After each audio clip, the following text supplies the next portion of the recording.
read and learn shine so bright. Smart kids grow with moonlight. Read and learn, shine so bright. Smart kids grow with moonlight. eSchoolify series, fun and true. Learning dreams for me and you. Welcome to eSchoolify series. Good morning and Assalamu alaikum. Me Sayyida Maryam Naqvi from the Moonlight International Publishers. My sweet students, how are you? I hope you all are fine. Our today's lesson is about uppercase and lowercase letter N. We will learn its formation, sound, vocabulary words. Okay, so let's start. How to write it? Start from the first line, come straight down, make a slant line, make another straight line. It will make capital N. Start from second line, come straight down, jump, make a loop.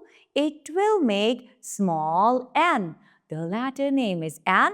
The sound of N is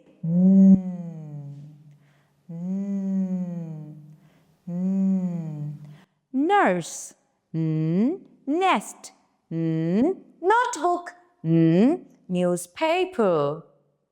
Again, nest, nurse, newspaper, notebook. Neatness, keep your desk tidy and clean. Keep your desk tidy and clean. Now it's fun time, story time. Come with me, let's enjoy. Nurse Neha wrote in her notebook. She read the newspaper daily in the garden. One day she saw a nest in the tree. There were 3 eggs in the nest. Who wrote in her notebook? Nurse Neha. How many eggs were in the nest? 3 eggs. I hope so. You enjoyed a lot today's lesson. Thank you very much. Allah Hafiz.